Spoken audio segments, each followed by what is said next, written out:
Welcome sa ating munting YouTube channel. Please support my videos. Comment, like and subscribe po mga idolo. Maraming salamat po. Story present. Super Devo Uling System. Kabanata 2251.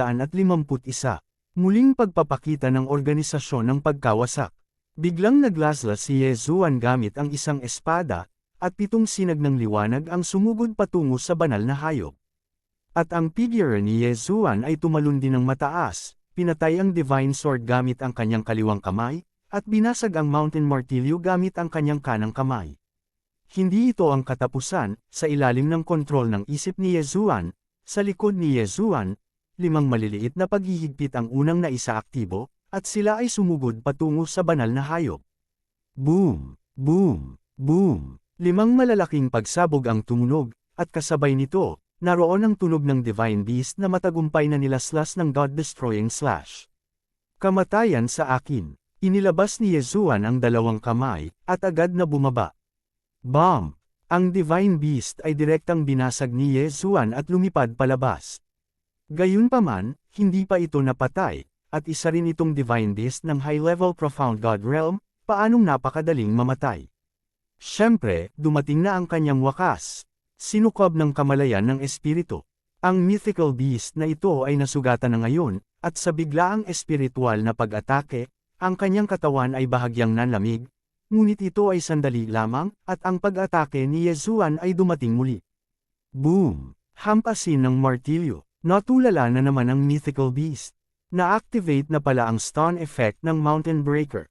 Magandang pagkakataon. Sabay na itinapon ni Yezuan ang 2 armas sa kanyang kamay, at sa kalagitnaan ng hangin, nakuha na ni Megatron ang kontrol ng Excalibur at naglunsad ng marahas na pag-atake.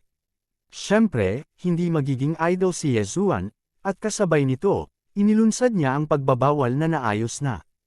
Ang mga marahas na pag-atake ay inilunsad lahat sa sandaling iyon. Tuldok tuldok tuldok. Ding, ang system prompt, congratulations sa host para sa pagkuha ng 3 swallow points. Ding, nag-prompt ang system, binabati kita sa host para sa pagkuha ng Divine Soul Fragment. Ding, ang sistema ay nag-uudyok, binabati kita sa host para sa pagkuha ng espesyal na material, ang puso ng Berserk. Haha, tumawa si Yezuan, at sigurado, kailangan pang pagbutihin ang lakas sa labanan para maging mas mabilis. Kamay na lumalamon. Naturally, ang bangkay ng lumalamon na hayop na ito ay hindi maaaring sayangin, at isa rin itong banal na hayop ng superior na Profound God Realm. Ding, nakalusot ang host, at ang kasalukuyang rank 4 ay nasa gitnang misteryosong kaharian. Astig, matagal nang hindi naging masaya si Yezuan. Iniisip ito ngayon, sa mga araw ng Kaguyuki School, kung saan ang kasalukuyang hilig. Ituloy mo, gamit ang isang kaway ng kamay ni Yezuan, nagpatuloy siya sa pagsulong na may kasamang bundok na antas ng Diyos at isang Flower God Sword Attendant. Ito ay ang lahat ng paraan upang pumatay muli, na nagpapahintulot kay Yezuan na anihin at lamunin ang maraming bangkay ng mga banal na hayop. Hanggang sa marating ni Yezuan ang isang pinto. Ding, nakahanap ang host ng random hidden mission, ang sikreto ni Baigu. Ding, nag-prompt ang system, kapag na-explore ng host ang Baigu, makakatanggap siya ng random reward. Oy, nag-trigger ka ba ng random na misyon? Bahagyang ngumiti si Yezuan, at ang Divine Sword sa kanyang kamay ay biglang nalaslas. Direktang karahasan para sirain ang pinto. Boom! Agad na nabasag ng marahas na kapangyarihan ang pinto, at naglakad din si Yezuan patungo dito. Gayunpaman, ang espada ni Yezuan ay nagdulot ng maraming problema. Pagpasok pa lang ni Yezuan sa gate, sumugod ang malalakas na Divine Beast, at, walang exception, lahat sila ay puti. Ito kaya ang dahilan kung bakit Baigu ang tawag sa Baigu. Ding, pakitandaan, host, lahat ng Baigu Mythical Beast ay may titulong Scholar level na. Corona sa harapan. Ding, nag-prompt ang system, kinukumpleto ng host ang random na gawain at nakuha ang Teleportation Heart Fragment. Ding, sinenyasan ng system na umalis kaagad ang host. Ano ba naman? Nakumpleto nito ang gawain. Bukod dito, hindi na kailangang sabihin, si Yezuan ay tatakas ngayon. Lahat sila ay mga Divine Beast na may titulong Scholar level na corona sa harapan, na imposibleng manalo. Sa kabutihang palad, sa sandaling lumabas si Yezuan sa gate, ang mga divine beast na iyon ay tumigil sa paghabol sa kanya. Gayunpaman, nang makita ang eksenang ito, huminto muli si Yezuan. Hoy, mukhang hindi makalabas ang mga to sa pintong to, so, magagamit mo ba to? Oo, nagkaroon ng ideya si Yezuan nang makita niyang hindi makalabas ng gate ang mga banal na hayop na ito. Well, subukan mo muna. Mabilis na sinimulan ni Yezuan na itakda ang mga paghihigpit ng paisa-isa. Matapos makumplito ang pagsasaayos, maingat na inutusan ni Yezuan ang Thousand Beast Sword Attendant na lumakad pasulong. Oo naman, sa sandaling pumasok ang Thousand Beast Sword Attendant, maraming Bego Divine Beast ang sumugod patungo sa Thousand Beast Sword Attendant. Ito ang gusto kong epekto. Banang activation. Sa isang iglap, itinuon ni Yezuan ang lahat ng mga ipinagbabawal na pag-atake sa isang banal na hayop ng Bego, at sa parehong oras, si Megatron ay umani rin sa Excalibur na nasa ilalim ng kontrol. Isang hanay ng mga marahas na kasanayan ang direktang pugutan ng ulo ng isang Bego mythical beast. Lunok. Si Yezuan ay nagsimulang lumamon muli. Sa pagkakataong ito, syempre, hindi nag-upgrade si Yezuan ng ganoon kabilis. Gayunpaman, mayroon pa ring magandang balita. Ding, sinenyasan ng system na lalamunan ng host ang Divine Beast na antas ng mandirigma at i-update ang kakayahan nitong lumamon. Pagkatapos nito, nilalamon ng system ang bangkay ng Divine Beast na may titulong korona sa harapan, at ang karanasang natamo ay tataas, habang ang karanasan ng ordinaryong bangkay ng Divine Beast ay nananatiling hindi nagbabago. Well, ito ay dapat na. Dapat mong malaman na ang banal na hayop na may titulo ng korona sa harapan ay hindi napakadaling pakitunguhan. Kasunod ng parehong pamamaraan, patuloy na ginamit ni Yezuan ang pamamaraang ito upang akitin at patayin ang higit sa 100 Bego mythical beast. Ding, ang host ay nakalusot, at ang kasalukuyang 5th grade Middle Mysterious Realm.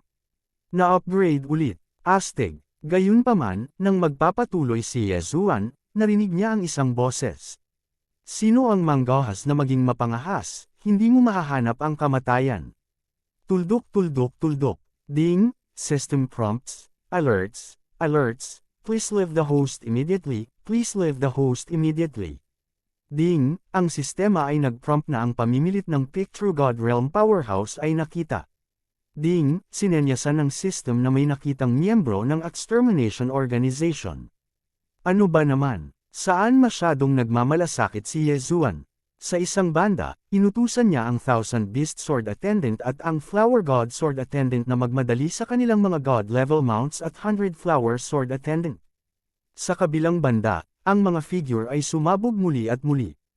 Ano ang narinig niya? Wasakin ang organisasyon. Wasakin muli ang organisasyon. Itong nagtatagal na organisasyong multo, huwag na lang magkataon, malapit na tayong magkita muli. Huling beses sa Masyang Beijing, bagamat pinugutan ni Yezuan ang isang taong sum-ire sa organisasyon at sum-ire kay Mo Shang, ang papel ng organisasyon, ngunit ang sinaunang demonyong Diyos ay kinuha pa rin ng organisasyon. Sa hindi inaasahang pagkakataon, pagdating niya sa Kunlun God Realm, talagang nakilala ni Yezuan ang mga taong sum-ire sa organisasyon.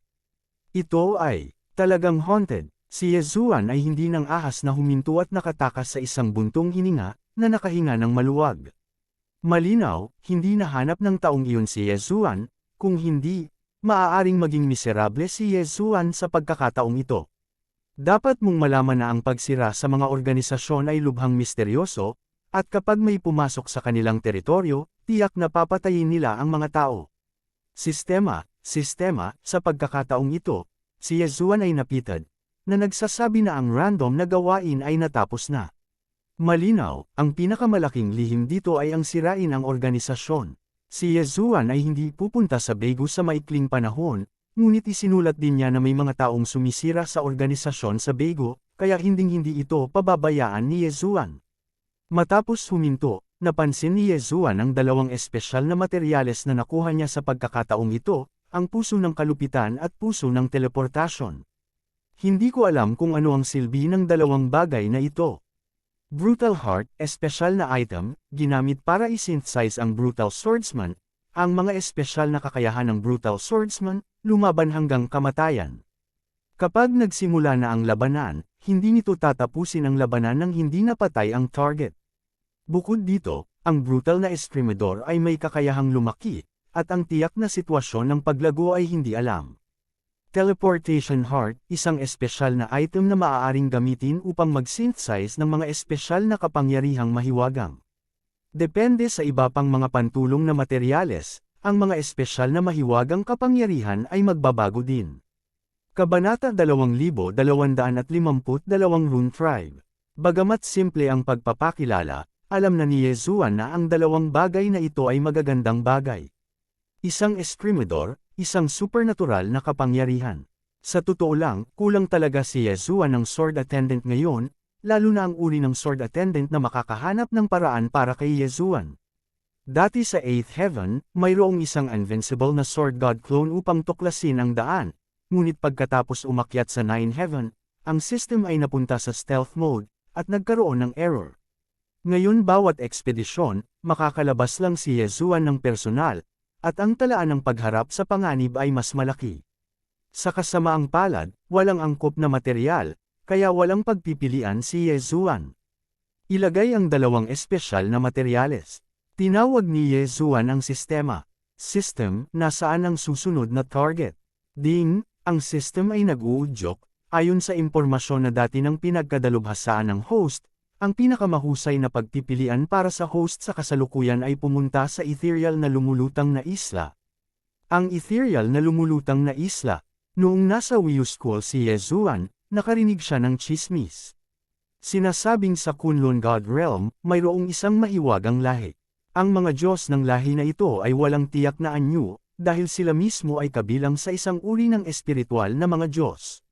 Gayunpaman, ang lahi na ito ay gumagawa ng isang napaka-espesyal na material, ang Ethereal God na bato. Ang Ethereal Divine Stone ay isang mahusay na material para sa paggawa ng mga rune, at ang mga rune ay mas maginhawa kaysa sa mga pagbabawal. Ang mga pagbabawal ay karaniwang naayos sa isang lugar, at ang mga maliliit na pagbabawal ay hindi sapat na malakas. Ngunit ang rune ay naiiba, ang rune ay madaling dalhin, at maaari rin itong gumawa ng iba't ibang mga espesyal na layunin na rune. Ang paggamit ng pagbabawal, kung tutuusin, ay kumonsumo ng masyadong maraming mapagkukunan, at ito rin ay napakaabala, kaya naghahanda si Yezuan na pinuhin ang rune bilang kanyang pantulong na paraan. Anyway, may sistema naman, basta may materials, saka hindi naman problema ang refining. Sa makatuwid, binigyang pansin ni Yezuan ang Ethereal Floating Island. Sa kasamaang palad, sa hindi malamang dahilan, ang mahiwagang lahi na ito ay nawala sa magdamag. Mahahanap lang ni Yezuan ang Ethereal Floating Island para makita kung makakahanap siya ng ilang ethereal na Divine Stone. Okay, then, let's go to the Ethereal Floating Island. System, panatilihin ang detection mode sa lahat ng oras. Natatakot ako sa pagkakataong ito, hindi ito magiging ganoon kadaling mahanap. Ding, naka-on ang detection mode, ang target ay Ethereal Floating Island. Tumango si Yezuan at lumipad patungo sa maalamat na lokasyon kung saan huling lumitaw ang Ethereal Floating Island. Tuldok tuldok tuldok. Master, saan tayo pupunta this time? Habang nasa daan, tinanong ni Feiyan si Yezuan. Oh, sa pagkakataong ito ay pupunta tayo sa Ethereal Floating Island, at maghahanap ako ng mga ethereal na bato para pinuhin ang rune. Empty Floating Island. Young Master, I'm afraid you will be disappointed this time. Ang Ethereal Floating Island ay talagang nawala kasama ang Ethereal Clan. Well, paano mo nalaman? Pagkatapos magtanong ni Yezuan, agad siyang nag-react. Hindi ba si Feiyan ang espiritong Diyos na lahi? Bagamat iba ito sa Ethereal Race, lahat sila ay Spirit God Race, kaya hindi alam ni Feiyan ang ilang kapaki-pakinabang na impormasyon. Girl, anong alam mo sabihin mo sakin dali? Young Master, sa pagkakaalam ng maliit na batang babae, ang Ethereal Clan ay nagtatago na, at natatakot ako na ang Master ay hindi mahanap ito sa lahat. Ngunit dahil ang Master ay naghahanap ng mga materyales para sa paggawa ng Magic Rune, maraming mga materyales na maaaring palitan o kahit na malampasan ng Ethereal na bato. Iminungkahi ng batang babae na pumunta ang anak sa Rune Tribe. Ha? Rune Tribe? Ano ito? Bakit may ganitong pangalan na tribe ngayon? Young Master, please don't mind, ang Rune tribe na ito ay original na alien race, kaya hindi nakakagulat na magkaroon ng ganoong pangalan. At saka, ang kanilang impluensya ay kumakalat sa buong God Realm. Hanggat sila ay matatagpuan, maaari silang makakuha ng magandang pagkakataon. Sumimangot si Yezuan, tila hindi alam ni Feiyan ang eksaktong lokasyon ng Rune tribe. Girl, mahahanap mo ba sila? Oo, anak, ang maliit na babae ay minsan ay nagkaroon ng pagkakataon na makilala ang isang ikasyam na baitang anteng-anteng na master ng Rune tribe. Nag-iwan siya ng isang espesyal na magic weapon para sa batang babae, na espesyal na ginamit upang mahanap ang tribo ng Rune. Habang nagsasalita, inabot ni Feiyan kay Yezuan ang isang kakaibang dahon. Ding, ang sistema ay nag-uudyok, ayon sa mga talaan ng pamana ng sinaunang Diyos na emperador, ang tribong Shenfu ay isang nakatagong lahi. Ang mga tribo ay nasa buong God Realm, at ang bawat sangay ay patuloy na gumagalaw. Isa, master ang hindi mabilang na misteryosong rune. Ding, binabati kita sa host sa pagtuklas ng serial quest, ang mana ng rune. Ding, ang gawaing ito ay gagantimpalaan ayon sa bilang ng mga link na nakumpleto ng host at ang antas ng pagkumpleto. Ito ay isa pang random na misyon, ang swerteng ito ay medyo maganda. Tumango si Yezuan, dahil sinabi yun ni Feiyan at ng system, natural, hahanapin ni Yezuan ang tribong ito ng rune. Tuldok. Feiyan, paano mo ginagamit itong dahon? Nakuha ni Yezuan ang dahon at pinag-aralan ito ng mahabang panahon, ngunit hindi niya maisip kung paano ito gagamitin, kaya't si Feiyan na lamang ang kanyang naitanong. Anak, ang dahon na ito ay talagang isang espesyal na induction rune. Guro, pakisuyong pansinin ang gintong sinulid sa dahon. Ang gintong sinulid na iyon ang direksyon. Hindi pa banggitin, kung hindi dahil sa paalala ni Feiyan, hindi mapapansin ni Yezuan na maraming manipis na linya sa dahon na ito, at maraming kulay, ngunit may daan-daang gintong manipis na linya. Gayunpaman, nang ituro ito ni Feiyan, napagtanto ni Yezuan na sa napakaraming manipis na linya, isa lamang. Kahit paano binago ni Yezuan ang kanyang posisyon, ang itinuro niya ay palaging nasa parehong direksyon. Dahil iyon ang kaso, hindi nag-atubili si Yezuan na sundin ang patnubay ng gintong sinulid at naglakad pasulong. Tuldok. Pagkaraan ng mga 7 o 8 araw, dumating si Yezuan sa isang lungsod. This time, kusa siyang pumunta dito. Para sa dahilan, si Yezuan ay bibili ng karwahe. Kung hindi, ito ay magiging masyadong mabagal upang pumunta sa kanyang sarili. Direktang dumating si Yezuan sa inang lungsod na ito. Pagkatapos ng ilang negosasyon, pumili ako ng medyo magandang karwahe. Bagamat hindi ito kasing husay ng 3-clawed Golden Dragon Carriage, mayroon pa rin itong bilis ng paglalakbay ng 50 lupain sa isang araw, kahit na mas mahusay kaysa sa sariling paglalakbay ni Yezuan. Gayunpaman, bago iniligpit ni Yezuan ang karwahe, nalaman niyang napapaligiran siya ng mga tao. Masasabing walang kaaway si Yezuan dito, kaya sino ang mga taong ito? Confirmed ba ang target? Well, kumpirmahin, ayon sa mga kinakailangan sa misyon, ito talaga ang taong ito. Okay, pagkatapos ay gawin natin ito, patayin siya, at kumpletuhin ang misyon. Tuldok. Sino ka? Tumingin si Yezuan sa mga taong ito at hindi malaman kung sino sila. Hehe, sino ba tayo? Okay lang sabihin sa'yo, patay ka na, boy, na-offend mo ang isang tao na hindi mo dapat masaktan, may gumastos ng 10 million divine crystals para bilhin ang buhay mo, okay, stop talking nonsense, die. Ding, ang system ay nag-uudyok, tukuyin ang target, ang ikapitong baitang mataas na antas ng misteryosong kaharian. Ding, ang system prompt, nakatagungpo't nakita, host mangyaring bigyang pansin. Hidden hostility, ibig sabihin, may tinambangan pa. Sino ang mga taong ito? Mamamatay tao. Dapat, dahil sinabi nila na may nagbayad para sa buhay ni Yezuan, dapat silang maging parang mga mamamatay tao. Ngunit ang susi ay, sino ang gustong gumastos ng pera para bilhin ang buhay ni Yezuan? Ang pamilyang Lin ng Wiu City. O ibang tao na, Kabanata 2253 ay nakatagpo ng pagpatay. Hindi alam ni Yezuan kung sino ang bibili ng buhay ni Yezuan, ngunit kahit na sino man iyon, hindi pwedeng umupo na lang si Yezuan.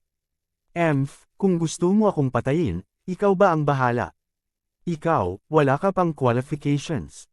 May 3 tao sa kabilang panig, ngunit bukod sa ikapitong ranggo na mataas na antas ng Xuanshan Realm Guy, ang 2 pa ay hindi dapat katakutan.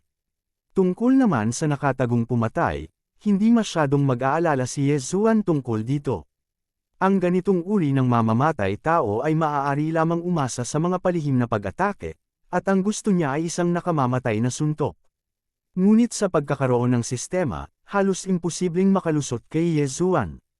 Nang makita ang walang takot na hitsura ni Ye Zuan, tumawa ang pinuno at sinabing, "Anak, sa tingin mo ba may iligtas mo ang iyong buhay sa pamamagitan ng pagpapanggap na kalmado? Ngayon, hindi ka makakatakas, patayin mo ako." Nang bumaba ang boses ng lalaki, nakita niya ang 2 lalaki sa gitnang misteryosong kaharian sa tabi niya, at gumalaw ang figure, at sumugod sila kay Ye Zuan. Nagkaroon ng mahinang liwanag sa pagitan ng 2 kamay, at walang magic weapon ang ginamit. Hindi, ginawa nilang magic weapon ang sarili nilang mga kamay. Anong kakaibang paraan ng pagsasanay, masasabing hindi pa ito nakita ni Ye Zuan. Maraming tao ang nagsasanay sa katawan, maging si Ye Zuan ay magpapalakas ng kanyang pangangatawan. Gayunpaman, hindi pa nakarinig si Ye Zuan ng ganoong kakaibang paraan ng pagpino sa kanyang katawan bilang isang magic weapon. Siyempre, sa ganitong paraan, hindi ito seseryosoin ni Ye Zuan. Pagsira sa Diyos, si Ye Zuan ay naglaslas ng kusa, sa mga mata ni Ye Zuan, ang kanyang hiwa ay sapat na upang patayin ang 2. Gayunpaman, ang resulta ay lampas sa inaasahan ni Ye Zuan. Sa pagkakataong ito, sa sandaling bumaril si Ye Zuan, ito ay 6 na espada. Ang sword light ng 6 Paths Extinguishing God / hindi pa banggitin ang middle level na Profound God, kahit na ito ay ang upper level na Profound God Realm, natatakot ako na ito ay malubhang masugatan. Gayunpaman, ang aktwal na sitwasyon ay talagang nahuli ng 2 ang pag-atake ni Ye Zuan gamit ang 2 kamay. Kahit bigla ang puwersa ng magkabilang kamay ay naglakas loob siyang durugan ang liwanag ng espada. Kakaibang trick, natigilan si Ye Zuan. Sa sandaling iyon, nakita talaga ni Ye Zuan na isang misteryosong puwersa ang lumitaw sa pagitan ng 2 kamay. Direktang pinigilan ng kapangyarihang iyon ang liwanag ng espada ng tibak na sumisira sa Diyos, na pinalapot ng banal na kapangyarihan, at pagkatapos ay pinisil. Banal na kapangyarihan ay nabasag sa kawalan. Ang ganitong uri ng kapangyarihan ay isang bagay na hindi pa nakikita ni Ye Zuan. Tila ang mga mamamatay tao na ito ay nagtataglay din ng ilang espesyal na supernatural na kapangyarihan. Gayunpaman, kung kaya nilang kunin ang God-destroying / makukuha ba nila ang 6-character mantra?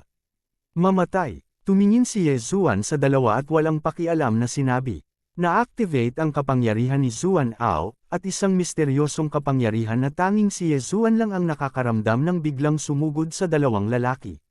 Sa isang iglap lang, huminto ang 2 sprinting figure, at pagkatapos, sa isang kalabog, nahulog sila sa lupa. Kahanga-hanga, ang pagkadyos ay nasira, at ang mga patay ay hindi na maaaring mamatay. Ang high-level na Profound God Realm Powerhouse ay hindi maiwasang matigilan nang makita niya ang eksenang ito. Hindi nakita ni Tae ang pagbaril ni Ye Zuan, ngunit sinabi lamang niya ang isang patay na salita, ngunit ang kanyang 2 tauhan ay direktang napatay. Ang nakakatakot na lakas na ito ay nabigla sa kanya. Ding, alarma, hindi kilalang pag-atake ay nakita. Ang system ay automatikong pumalit sa depensa. Ding, tapos na ang krisis. Ito ang hidden killer. Ang taong ito ay hahanap ng oras para kumilos, ngunit hindi siya sapat na kwalipikado para palihim na atakehin si Ye Zuan. Nalantad ang figure ng lalaki, ngunit sa oras na ito, lahat ng nagulat na ekspresyon sa kanyang mga mata. Ang oras na iyon ngayon, lohikal na pagsasalita, ay walang alinlangan na ang pinakamahusay na oras upang kumilos, at ang pagbabantay ni Ye Zuan ay nabawasan sa pinakamababa. Gayunpaman, malinaw niyang nakita na hamina si Ye Zuan, ngunit sa sandaling gumawa siya ng hakbang, gumawa pa rin si Ye Zuan ng pinakanapapanahon at tamang pagpili, na direktang labanan ang pag-atake ng kalaban. Masasabing nakapatay na siya ng hindi mabilang na tao, ngunit hindi pa siya nagkaroon ng ganoon kabilis na reaksyon, at kahit na ang isang mataas na antas ng Profound God ay walang ganoong kalakas na reaksyon. Dahil sa pagkamangha ng pumatay, ang figure ay natural na kalahating beat ay mas mabagal, at hindi agad umatras.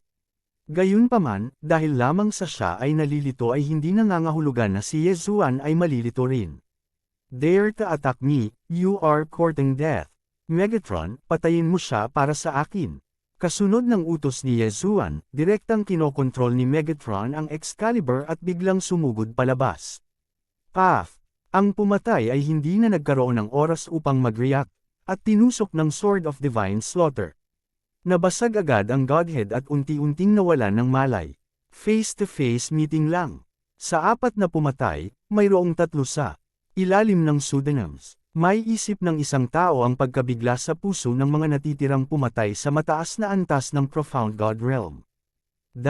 Sino ang nagbigay ng impormasyong ito, na nagsasabi na ang batang ito ay isang ordinaryong middle-level mysterious realm? Ordinaryo pa ba ang ganitong uri ng kapangyarihan? Ang mukha ng pumatay ay labis na nagulat, at kasabay nito, ang figure ay sumambulat pabalik. Ni hindi siya nang ahas na makipaglaban kay Yezuan, kaya gusto niyang tumakas. Gusto mong tumakas. Ganun lang ba kadali? Espiritual na kontrol. Hindi makokontrol ng espiritual na kamalayan ng taong ito, ngunit kailangan lang ni Yezuan na mag-antala ng kaunting oras. Ang malakas na Divine Sense attack ay sumabog mula kay Yezuan, at ang Divine Sense control ay hindi nangangahulugan na ang sinumang gustong lumaban ay maaaring lumaban. Kahit na ang mataas na antas ng Profound God Realm Killer ay lumaban, at nakawala sa pag-atake na kontrolado ng kanyang espiritual na kahulugan sa isang sandali. Ngunit nang gumaling siya, natigilan siya nang makitang may malaking sugat na naiwan sa kanyang dibdib, at ang kanyang pagkadyos ay durug-durug na. Ikaw, kailan ka? Baka gusto niyang tanungin si Yezuan kung kailan siya bumaril. Sa kasamaang palad, hindi siya nagkaroon ng pagkakataong tapusin ang pangungusap na ito. Sa pamamagitan ng isang kaway ng kamay ni Yezuan, ang 4 na Chenkun rings ay kinuha niya. Maraming bagay, parang lahat sila ng mga pinatay nila. Sa kasamaang palad, wala akong kailangan, kaya kainin mo na lang. Tuldok tuldok tuldok. Ding, ang host ay nakalusot. Ang kasalukuyang ika-6 na baitang Middle Profound God Realm. Breakthrough na naman. Masasabing nag-upgrade na si Yezuan, at napakalaki ng resources na kailangang lunukan. Gayunpaman, ang Chenkun ring ng 4 na taong ito ay maaaring aktwal na payagan si Yezuan na mag-upgrade ng isang beses. Makikita na tiyak na marami silang napatay at ninakawan ng maraming yaman ng mga tao noon. Siyempre, mas mura na ngayon si Yezuan. Bagamat gusto ding malaman ni Yezuan kung sino ang nagpadala sa mga taong ito, pagkatapos ng lahat, ang pangunahing layunin ngayon ni Yezuan ay hanapin ang tribo ng Rune. Sa makatuwid, kinailangan ni Yezuan na palayain pansamantala ang mga mamamatay tao na ito. Gayunpaman, kapag nakalaya na si Yezuan, tiyak na hihingi si Yezuan ng paliwanag para sa mga pangyayari ngayon. Pagpapatuloy, pagsunod sa patnubay ng mga dahon, ginamit ni Yezuan ang karwahe para magmaneho. Walang kamalay-malay, naglakad siya palabas ng layo ng 700 capitals. Gayunpaman, ngayon, si Yezuan ay nawala, o sa madaling salita, si Yezuan ay naharang ng isang mahiwagang paghihigpit. Hoy, Feiyan, hindi, nakabalik na tayo sa kinaroroonan natin kanina. Oo, kalahating oras lang ang nakalipas, umalis si Yezuan dito. Gayunpaman, makalipas ang kalahating oras, bumalik si Yezuan sa parehong lugar. Alam mo, ang paggamit ng karwahe sa pagmamaneho sa kalsada ay napakabilis pa rin. Kalahating oras, kung tutuusin, malayo na ang narating. Gayunpaman, kung babalik ka sa orihinal na lugar, kung gayon, mayroon lamang isang posibilidad. Ibig sabihin, iniligtas ni Yezuan ang isang malaking bilog. Alam mo, sinusundan ni Yezuan ang direksyon ng gintong linya ng mga dahon. Kabanata 2254, pagdating sa Rune Clan. Kung bumalik si Yezuan sa orihinal na punto, isa lang ang posibilidad.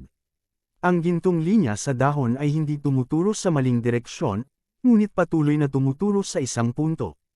Ang dahilan kung bakit hindi nalaman ni Yezuan ay talagang may dahilan ng kawalang ingat ni Yezuan. Ngunit mas madalas kaysa sa hindi, maaaring ito ay itinakda ng mga tao upang takutin ang mahigpit na pagbabawal. Ang sinumang papasok dito ay hindi malay na dadalhin sa maling paraan, at hindi nila ito malalaman. Mukhang nakahanap na ng posisyon si Yezuan. Ang tribo ng Rune ay dapat na nakatago sa pagbabawal na ito. Gayunpaman, kung gusto mong hanapin ang mga tao ng tribo ng Rune, natatakot si Yezuan na ang unang bagay ay humanap ng paraan para masira ang pagbabawal sa harap niya. System, sirain ang pagbabawal. Ding, ang sistema ay nag-uudyok na ang pagbabawal na ito ay masyadong malakas, at ang antas ng host ay hindi sapat upang masira ito. Ano, hindi masisira ang sistema. Gayun din, ito ang tagwa ng tribo ng Rune pagkatapos ng lahat, at kung walang espesyal na pagbabawal sa tagapag-alaga, ito ay magiging kakaiba. Ngayon, sa pagkakaroon ng gayong pagbabawal, ginawa nitong mas matatag ang puso ni Yezuan. Sa wakas ay nakahanap ng isang lugar, at hindi nawala ng kabuluhan ang matagal nang hinahanap ni Yezuan. Gayunpaman, ang tanong ay dumating muli, kung gayon, paano masisira ni Yezuan ang pagbabawal na ito at pagkatapos ay pumasok? Malamang na mauunawaan ni Yezuan ang pagpapatakbo ng pagbabawal na ito. Ang pagbabawal na ito ay katulad ng paraan ng pagbulag at pag-udyok, wala siyang intensyon na saktan ang mga tao, ngunit gusto lang hikayatin ang lahat na umalis sa pamamagitan ng panghihikayat. Sa makatuwid, hindi makatuwirang gamitin ang mga mata, o maging ang isip, upang mahanap ang paraan. Kaya, ano ang dapat gawin? Thousand Beast Sword Squire. Biglang tinawag ni Yezuan ang isang Thousand Beast Sword Squire. Thousand Beast Sword Squire, isara ang lahat ng iyong pandama, banal na pag-iisip, at iba pang mga pananaw, at pagkatapos ay sundin ang direksyon na ito, dumiretso. Nag-utos si Yezuan, since you want to induce, then I don't need any perception at all, nasa iyo na kung paano mo ay induce. Matapos matanggap ang utos ni Yezuan, agad na kumilos ang Thousand Beast Sword Attendant. Sa isang iglap, ang Thousand Beast Sword Servant ay naging bulag, bingi, at ang lahat ng kanyang banal na pag-iisip ay nawala, ngunit ang kanyang mga yapak ay hindi huminto, ngunit direktang naglakad patungo sa harapan. Girl, Terra, sundan natin. Hindi nag-atubili si Yezuan at direktang sumunod sa likod ng Thousand Beast Sword Squire.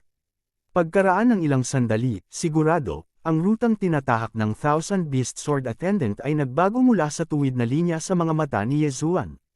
Nakita ko na sa oras na ito, isang malaking bato ang huminto sa harap ng Thousand Beast Sword Attendant, ngunit ang Thousand Beast Sword Attendant ay direktang nakabangga dito ng walang kaunting pag-aalinlangan. Gayunpaman, ang Thousand Beast Sword Attendant ay hindi naharang ng batong ito, ngunit bahagyang lumabo ang kanyang anyo, at dumaan siya. Oo naman, ito ay isang lansihin. Si Yezuan ay natural na hindi nag-alinlangan, at direktang sumunod, at sa sandaling ito ay lumipas.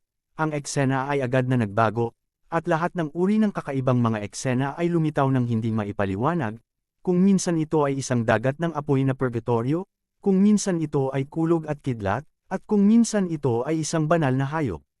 Gayunpaman, anuman ang senaryo, isang bagay ang karaniwan, at iyon ay walang tunay na panganib dito. Ito ay isang tribo ng Rune, hindi ko nais na matuklasan, ngunit hindi ko sasaktan ang mga tao kahit na may isang walang awan na mekanismo, gusto kong makita kung ano ang espesyal sa tribong ito ng Rune. Dinala ni Yezuan ang lumilipad na usok, at hindi nagtagal, sa wakas ay dumaan siya sa mga layer ng ilusyon at diretsyong pumasok sa loob. Ding, congratulations sa host sa pagkumpleto ng series of random quests para mahanap ang Rune Clan, wala pang reward. Ito ay isang tahimik na nayon sa bundok, na may maraming natatanging mga bahay na nakatayo sa paligid. At paminsan-minsan, ang ilang mga tao ay casual na naglalakad. Para bang isa itong paraiso sa kaharian ng Diyos. At ang mga tao dito ay tila ganap na nakahiwalay sa labas ng mundo. Napansin din ni Yezuan na ang mga taong ito ay talagang may iba't ibang lahi. Karaniwang hindi sila matangkad, karaniwang mga 1 metro lamang. At puro asul at pula ang kanilang mga mata. Wala silang buhok, isang halo sa tuktok ng kanilang mga ulo, at ang kanilang kaliwang kamay, na karaniwang 6 na daliri, at ang kanilang kanang kamay ay may 4 na daliri lamang. Ito ba ang tao ng Rune Clan? Tumigil ka, sino ka? Nang alisin ni Yezuan ang Thousand Beast Sword Attendant at naglakad patungo sa village, isang lalaking may sibat ang huminto sa kanyang harapan. Hello, Ang pangalan ko ay Yezuan, siya ay Feiyan, ngunit ikaw ay mula sa Rune Tribe. Oo, kami ay isang tribo ng Rune, ngunit paano mo nahanap dito?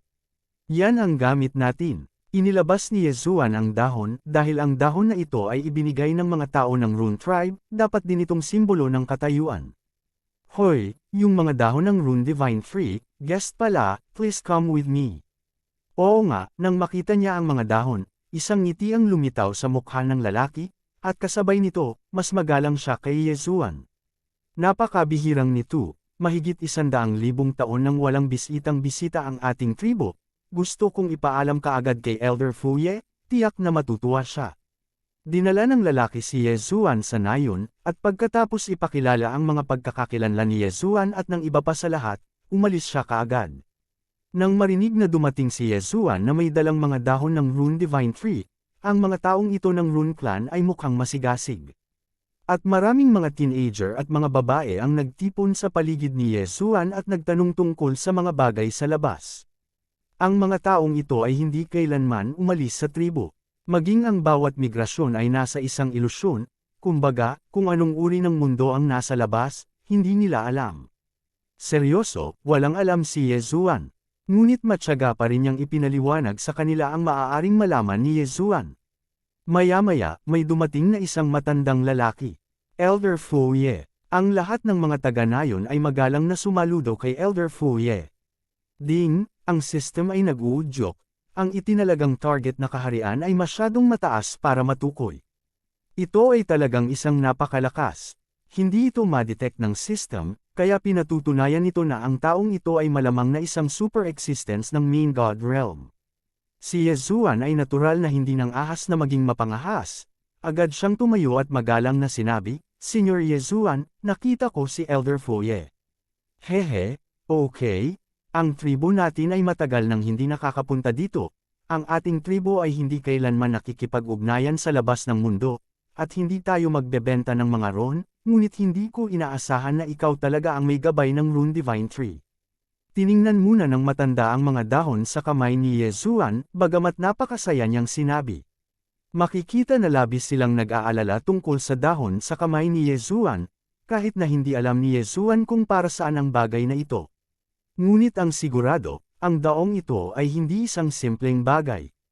Mukhang mabilis makipag-ugnayan si Feiyan sa Rune Clan dahil miyembro din siya ng Spirit God Clan, at sa oras na ito, si Feiyan ay hinayla sa kabilang panig ng ilang mga batang babae mula sa Rune Tribe. Siyempre, walang pakialam si Yezuan. Little, pumunta ka ba sa aming Rune Tribe para sa isang bagay? Nakangiting tanong ni Elder Fuye kay Yezuan. Hindi ito itinago ni Yezuan, sinabi ni Feiyan kay Yezuan na ang mga tao ng Rune Clan na ito ay iba sa ibang mga lahi sa labas ng mundo, at kung mayroon kang anumang bagay, maaari mong sabihin ito. Nang direkta, anuman ang iyong layunin, wala silang pakialam. Kabanata 2255, Isang makapangyarihang Rune Clan. Sa makatuwid, direktang sinabi sa kanya ni Yezuan na siya ay orihinal na hahanapin ng Ethereal Spirit Stone, at pagkatapos ay alam niya na ang rune skills ng Rune Clan ay mas malakas pa bago siya pumunta rito. Oh, gusto mong matutong gumawa ng rune? O gusto mo bang kumuha ng runic materials? Sa hindi inaasahan, gaya ng sinabi ni Feiyan, ang mga tao ng Rune Tribe ay walang pakialam kung ano ang iyong layunin, at nang sabihin ni Yezuan ang ibig niyang sabihin, itong Rune Elder ay hindi na nagtanong pa. Siyempre gusto kong matutunan kung paano gumawa ng mga rune, ngunit kailangan ko ring kumuha ng ilang mga materyales sa rune. Well, I see. You have the lives of the Rune Divine Free, so we can allow you to learn the basic rune making skills in the Rune Pavilion, pero dahil dayuhan ka, sa unang 3 pavilion ka lang matututo. Kung gusto mong matuto ng higit pang rune crafting, pagkatapos ay kailangan mong pumunta sa Rune Valley ng mag-isa at pumatay ng mga rune beast doon, maaari mong makuha ang mga materyales na gusto mo, at maaari ka ring makakuha ng ilang mga rune crafting method. Tumango si Yezuan, simple lang ang hospitality ng Rune Clan. Gayunpaman, kung ito ay isang simpleng paggawa ng rune, para kay Yezuan, hindi ito kailangan, gusto ni Yezuan na matuto, dapat niyang matutunan ang pinakamataas na antas. Elder, kung gusto kong matuto ng pinaka-advanced na paggawa ng rune, pwede ba? Gusto mong maging high-level rune master. Hehe, binata, syempre hindi kita pipigilan, kung talagang may talent ka, syempre matututo ka, pero hindi ganoon kadaling matutunan ang high-level rune master. Sa labas ng mundo, ang mga tinatawag na rune masters, sa mata ng ating tribo, ay ang lakas lamang ng mga intermediate rune masters, kaya dapat mong malaman kung gaano kahirap dapat na matuto ng rune making. Tumango si Yezuan, ngunit wala siyang pakialam, dahil mayroon siyang sistema, kaya para kay Yezuan, walang bagay na hindi niya matutunan. Huwag kang mag-alala, kuya, gagawin ko ang aking makakaya. Haha, good boy, kung ano ang gusto mo. Ipapaayos ko ang isang tirahan para sa iyo sa tribo, at lahat ng lugar sa ating tribo ay bukas para sa iyo, maaari kang pumunta kung saan mo gusto. Kaya lang, bata, hindi ko alam kung ang mga dahon ng Rune Divine Tree na nasa iyong kamay ay maibibigay sa akin, at handa akong ipagpalit ito sa iyo para sa mga materyales na ginamit. Well, medyo nagulat si Yezuan, hindi niya alam kung ano ang gustong gawin ng elder na ito sa daong ito sa kanyang kamay. Diretso itong kinuha ni Yezuan, pagkatapos ay ibinigay kay Elder Fuye, at nagtanong, Elder, may hindi maliwanag ang junior, hindi ko alam kung para saan ang gusto ng elder ng dahon na ito.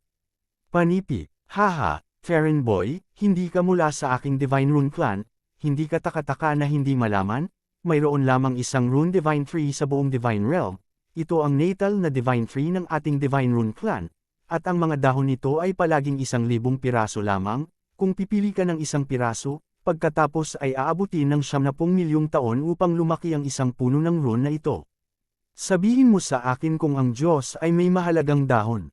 Ano ba? Mayroon lamang 1,000 piraso sa buong God Realm, at lalago lamang ito ng isa sa loob ng 70 milyong taon. Natakot si Yezuan, ito ay higit sa mahalagang may larawan. Ano ang pagkakakilanlan ni Feiyan, at bakit siya bibigyan ng Rune Clan ng isang mahalagang bagay? At naunawaan ni Yezuan kung bakit siya makakakuha ng napakaraming espesyal na pagtrato, natatakot ako na sa paningin ng tribong ito, kahit na mayroong 10,000 Yezuan, hindi sila kasing halaga ng mga daong iyon. Siyempre, ang mga dahon ng Rune Divine Tree ay walang silbi nang sila ay nasa mga kamay ni Yezuan, kaya kung sila ay ipagpalit sa kung ano ang kailangan ni Yezuan, gaano man sila, walang mawawala sa kanila. Sa sumunod na panahon, ipinakita ni Yezuan ang kanyang malakas na kakayahan sa pag-aaral. Ayon sa dibisyon ng mga tribo ng Rune, ang mga Rune Master ay nahahati sa 6 na antas: Apprentice, Beginner, Intermediate, Advanced, Grandmaster, at Legend. At para sa mga ordinaryong tao, aabutin ng daan-daang taon para makapasa ang antas ng Apprentice. Sa madaling salita, ngunit si Yezuan ay tumagal lamang ng 7 araw. Sa loob ng 7 araw, pinagkadalubhasaan ni Yezuan ang lahat ng pangunahing produksyon ng Rune.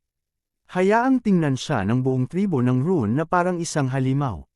Gayunpaman, ang tunay na pagkabigla ay darating pa rin, ang Junior Rune Master, ginamit ito ni Yezuan sa loob ng 3 buwan. At ang Intermediate Rune Master, si Yezuan ay tumagal lamang ng 5 buwan. Dapat mong malaman na sa tribong ito, mayroon lamang mas mababa sa 300 Intermediate Rune Masters. Ang tribong ito ay may higit sa 30,000 katao, ngunit 300 katao lamang ang naging Intermediate Rune Masters, na nagpapakita na ang proporsyon na ito ay napakababa. Ngunit Yezuan, 8 buwan. Sa loob lamang ng 8 buwan, natapos na niya ang lahat ng cultivation ng Intermediate Rune Masters at sinimula ng cultivation ng Senior Rune Masters. Ito ay isang alamat, karapat-dapat itong maging isang taong nagmamay-ari ng mga dahon ng Rune Divine Tree. Paano siya magiging isang lahi ng tao? Tulad ng isang tao, natatakot ako na kung gusto niyang mapabilang sa aking Divine Rune Clan, mayroon siyang pagkakataon na maging isang maalamat na antas ng pag-iral. Tumingin si Elder Fuye kay Yezuan, na gumagawa ng mga rune, mula sa malayo, ang kanyang mga mata ay puno ng pag-aatubili at pagkabigla. Ang dahilan kung bakit siya nag-aatubili ay dahil si Yezuan ay napakatalino, ngunit hindi siya miyembro ng kanyang Divine Rune Clan. Sa oras na ito, ang harapan ni Yezuan ay napuno ng malaking bilang ng mga materyales. Dahil ipinakita ni Yezuan ang malakas na talento na iyon, ang mga tao ng Divine Rune Clan ay nagbigay sa kanya ng lahat ng uri ng mga materyales nang walang mga paghihigpit upang mapadali ang kanyang pag-aaral. Gayunpaman, nang maabot niya ang antas ng isang senior rune master, sa wakas ay nakatagpo si Yezua ng problema. System, itong 17 serial burst rune, 3 beses na akong nabigo, hindi mo ba talaga ako matutulungan? Ding, ang system ay nag-uudyok, ang antas ng host ay hindi sapat, ang pahintulot ng system ay pinaghihigpitan, at hindi ito makakatulong sa host. Ding, nag-prompt ang system, binabati kita sa host para sa pagkumpleto ng serye ng mga random na gawain, intermediate rune master, wala pang reward. Ang antas ay hindi sapat. Oy, medyo depressed din si Yezuan, ibig sabihin, napag-aralan na ni Yezuan ang pinakamataas na pamamaraan ng rune alchemy na kaya niyang master sa kanyang kasalukuyang level. Sumuko ka na lang. Gayunpaman, medyo ayaw pa rin ni Yezuan sa kanyang puso, at ang mga dahon ng rune divine tree, natakot si Yezuan na mahirap makuha ang pangalawa, napakagandang pagkakataon sa pag-aaral, ngunit pinalampas niya ito ng walang kabuluhan, paano payag si Yezuan? Ngunit ngayon pumunta sa antas at bumalik. Hindi pa ito nasubukan ni Yezuan, ang mga rune beast na iyon ay nakapaglabas ng ilang rune material, ngunit kakaunti lang ang kanilang karanasan matapos itong lamunin, dahil halos lahat ng mga rune beast na iyon ay pinalaki ng mga rune clan mismo, at ang kaharian ay karaniwang isang Diyos-tao. Nakaharian o isang langit na kaharian ng Diyos, at mahirap makahanap ng kahit isang kaharian ng Espiritu. Ayon sa mga patakaran, sa sandaling umalis si Yezuan sa tribong ito, kahit na isuko niya ang pagkakataong ito sa pag-aaral, muling lilipat ang tribo ng rune, at imposibleng mahanap ito muli ni Yezuan. Naglagay ito kay Yezuan sa isang dilema. Siyempre, sa katunayan, alam din ni Yezuan na ang natutunan niya ngayon ay isa na siyang super rune master nang lumabas siya. Pagkatapos ng lahat, ang ultimate rune master ng Divine Rune Clan ay isa ng master level na pag-iral sa labas ng mundo. Higit pa rito, natutunan din ni Yezuan ang lahat ng paraan ng paggawa ng rune na maaari niyang matutunan sa tribong ito, kabilang ang ilang pambihirang paraan ng paggawa ng rune na ipinasa mula noong sinaunang panahon. Mukhang naabot ko na talaga ang limitasyon, natatakot ako na walang silbi ang manatili dito. Kabanata 2256, ang pagpapala ng Rune Divine Tree. Napabuntong hininga si Yezuan, kahit na ayaw niyang aminin, ngunit ito ay isang katotohanan kung tutuusin. Gayunpaman, ang ani na ito ay kasiya siya pa rin para kay Yezuan. Matapos matutunan ang napakaraming paggawa ng rune, tiyak na mapapabuti ng husto ang kanyang lakas. Oras na para umalis, sa tribong rune na ito, halos 1 taon nang nananatili si Yezuan, at oras na para umalis. Nang iminungkahi ni Yezuan na umalis, ang mga tao ng Divine Rune Clan ay halatang medyo nag-aatubili. Pagkatapos ng lahat, sa kanilang mga mata, si Yezuan ay dapat na maging miyembro lamang ng kanilang angkan, hindi isang lahi ng tao. Tumingin si Elder Fu Ye kay Yezuan, na may pag-aatubili sa kanyang mga mata. Yezuan, gusto mo ba talagang umalis? Panipi, Elder, huwag mo akong kumbansihin, bagaman hindi ko kayang tiisin ang lahat, ngunit kung tutuusin, mayroon pa akong sariling misyon, kaya imposibleng magpatuloy ako dito. Salamat sa pag-aalaga sa akin sa panahong ito. Kung may pagkakataon, babalik ako, at matutong gumawa ng mga rune muli. Paulit-ulit na nagbago ang mukha ni Elder Fu Ye, at biglang, para siyang gumawa ng napakahirap na desisyon. Yezuan, sa pagkakataong ito, sumugal ang matanda, para lang sa iyo, tataya din ang matanda sa pagkakataong ito. Kaya, ang mga tao ng Divine Rune Clan, talagang nagsabi ng salitang pagtaya, ano ang gustong gawin ni Elder Fu Ye? Yezuan, sa pangalan ng 9432nd Generation Xuanxuan Rune Clan's Guardian Elder, itinalaga kita ngayon bilang 943rd Generation Honorary Guardian Elder ng aking Xuanxuan Rune Clan, at, mula ngayon, ako, ang Xuanxuan Divine Rune Clan, ay inihayag na ipanganak na. Ano ba? Ang buong Xuanxuan Rune Clan ay nagulat at ipinanganak. Malapit na silang ipanganak. Dapat mong malaman na maraming mga nakatagong lahi sa Divine Realm, at hindi sila sasali sa anumang bagay sa Divine Realm, na naninirahan sa Divine Realm na may sariling kakaibang paraan ng kaligtasan, at ganoon din para sa Divine Rune Race.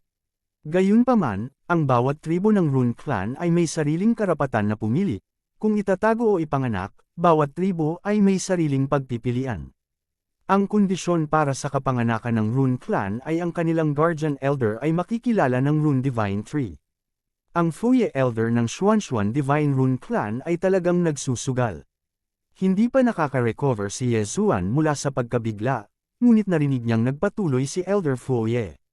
Yezuan, sa panahong ito, kung ano ang ginawa mo, ang iyong pagkatao, nakita na nating lahat, ilang beses na itong napag-usapan ng ilan sa ating mga elder, kaya't ang paghirang sa iyo bilang tagapag-alaga na elder ng ating susunod na henerasyon, ito ang desisyon ng lahat, handa ka bang tanggapin ito? Masasabi ko muna, naging guardian elder ka na.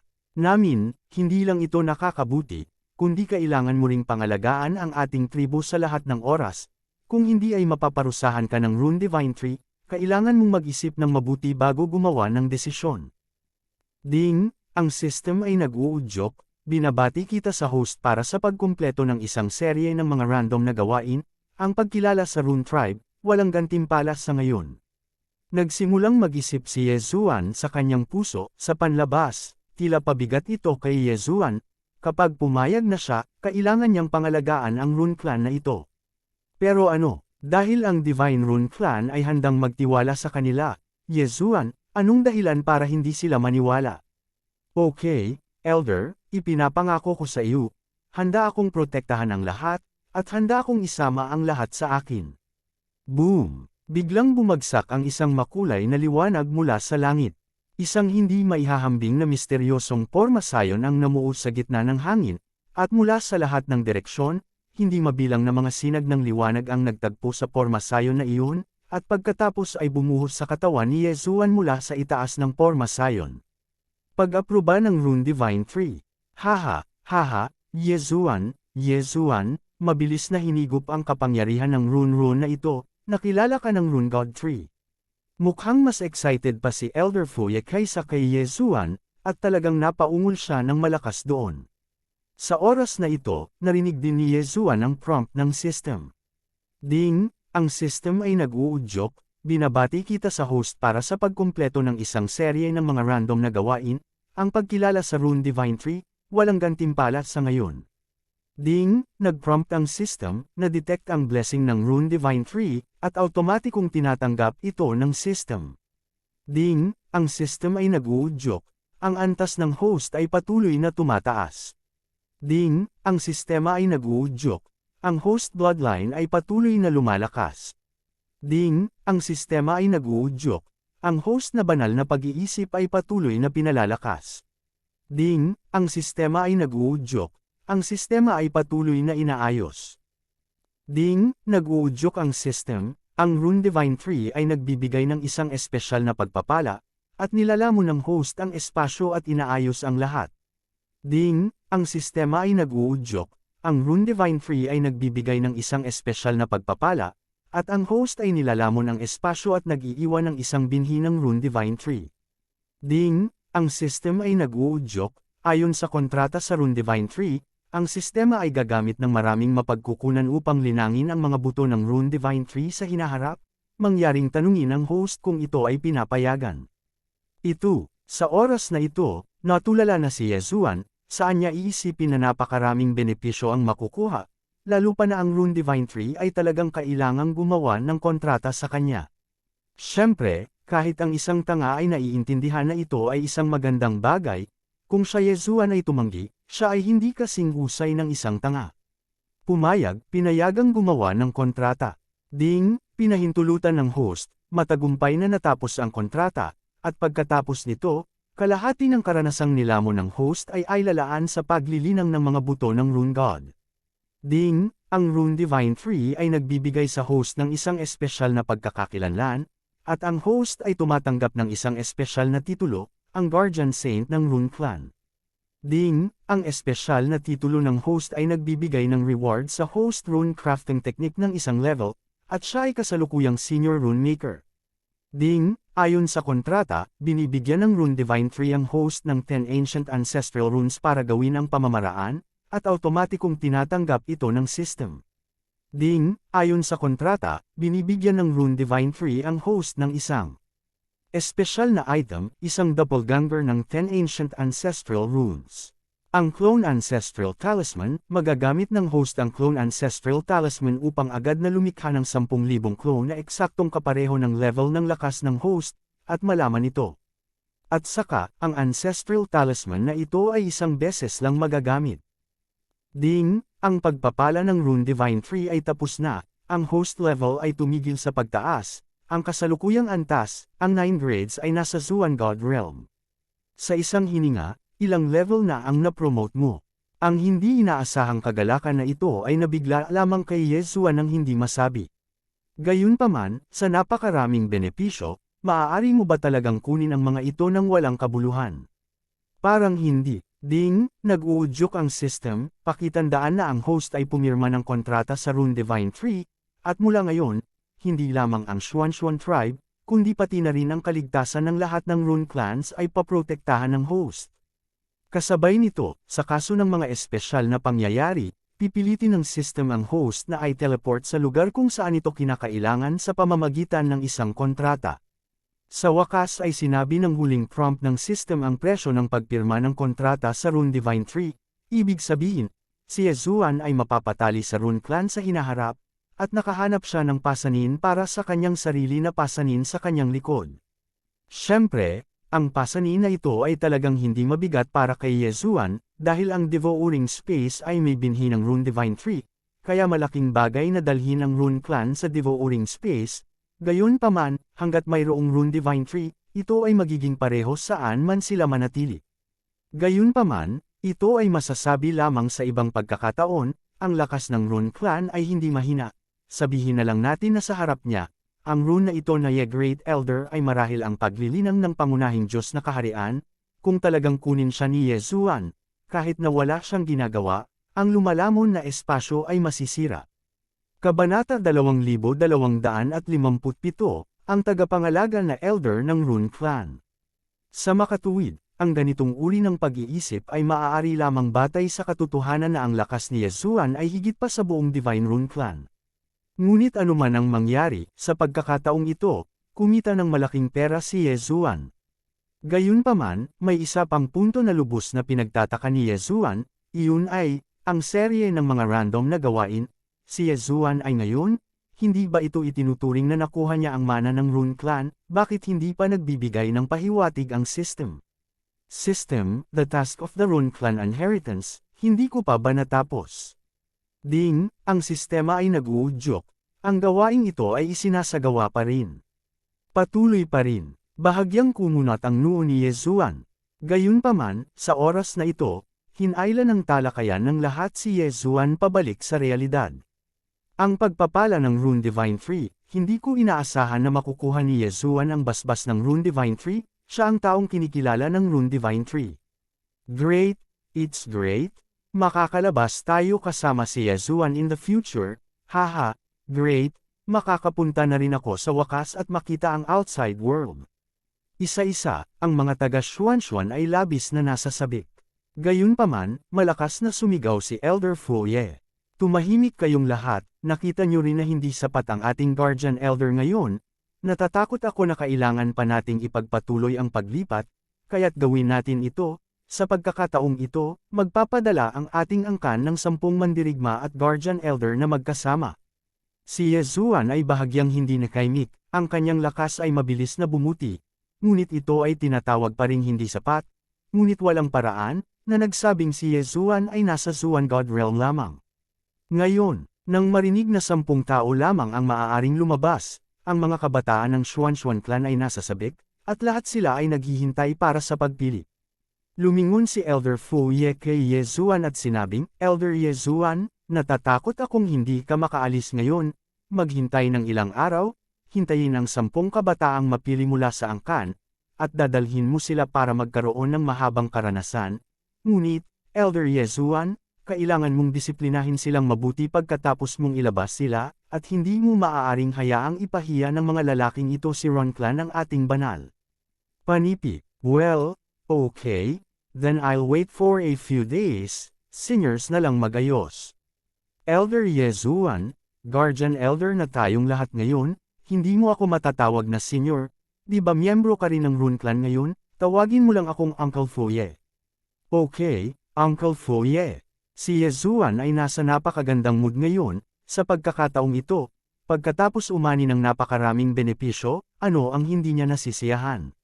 Maghintay ng ilang araw, natural, hindi ito problema. Pagkalipas ng 5 araw, sa wakas ay umalis si Yezuan, at nasa likuran niya si Fei Yan at 10 tao mula sa angkan ng Xuanxuan. Sa oras na ito, ang mga taong ito ay gumamit ng mga espesyal na rune upang ganap na baguhin ang kanilang hitsura, at tila sila ay ordinaryong 10 lahi ng tao. Ate Fei Yan, nabalitaan ko na maraming masasarap na pagkain sa labas.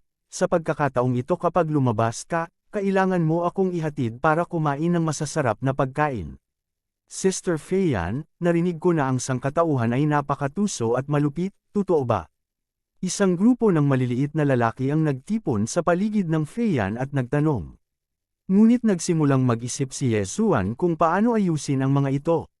Dalhin sila sa kalsada ng magkasama, bagaman posible, ngunit kung tutusin, ang kalsada na kanilang nilalakaran ay napakahirap, at ang mga taong ito ay masasabing walang alam kapag sila ay lumabas sa angkan ng rune. Kung sila ay lalabas ng ganito, natatakot ako na sila ay makatagpo ng panganib.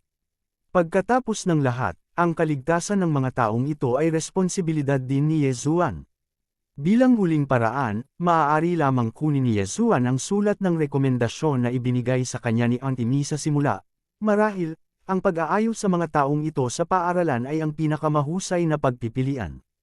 Pinakamainam na hayaan silang mag-aral muna sa paaralan sa loob ng ilang taon, at alamin ang tungkol sa panlabas na kaharian ng Diyos. Pagkatapos gumawa ng isang pagpipilian, direktang pinapasok ni Yezuan ang lahat sa karwahe at dumiretso sa Xuanxuan Academy. Pagkatapos ng lahat, ang sulat ng rekomendasyon ay mula sa kamay ni Mian, kaya natural na gusto ni Yezuan na subukan ito. Kung mapapasama niya sila sa 5-star na paaralan, natural na mas makabubuti ito para sa kanila. Hindi nagtagal, dumating si Yezuan sa Xuanxuan School. Hindi pa nakakapunta si Yezuan sa Xuanxuan Academy noon, at nang matapos ito sa pagkakataong ito, napagtanto niya na ang Xuanxuan School ay mas kahanga-hanga at napakalaki kaysa sa inaakala niya, at dito, maaari kang matuto ng mga sinaunang supernatural na kapangyarihan. Ngunit gayunpaman, ayaw ni Yezuan na piliin na pigilan ang kanyang sarili. Ang mga gawain ng Wuyu School ay matingkad. Si Yezuan ay napapagod sa komportableng buhay na iyon sa napakahabang panahon, at maging ang nakaraang pag-unlad ay halos nabura. Sa makatuwid, hindi kailanman sasali si Yezuan sa anumang paaralan. Kaya lang minsan napaka-helpless pa rin ng realidad. Sa oras na ito, si Yezuan ay nasa attic, at isang matandang lalaki ang nakaupo sa harap niya. Yezuan, ang iyong kahilingan, ang aming paaralan ay hindi maaaring sumang-ayon. Sa katunayan, ang sulat ng rekomendasyong ito sa iyong kamay ay mula sa kamay ni Lord Mian at ang iyong identity token ay maaari ding patunayan ang iyong pagkakakilanlan, ngunit, ayon sa mga patakaran ng ating paaralan, ang anumang sulat ng rekomendasyon ay maaari lamang gamitin ng mismong may hawak, at hindi maaaring ipahiram sa iba. Kaya, sinabi mo na gumamit ka ng mga sulat ng rekomendasyon para mapasama sila sa paaralan, at hindi kami maaaring sumang-ayon dito. Kumunat ang noo ni Yezuan.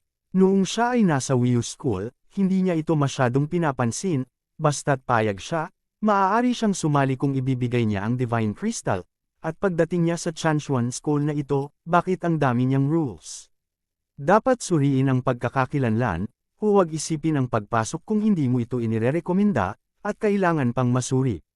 Gayunpaman, Yezuan, kung sasali ka sa aming Xuanxuan School, maaari kang magkaroon ng karapatang magrekomenda, at pagdating ng panahon, natural mong irerekomenda itong mga tagasunod mo na sumali sa paaralan.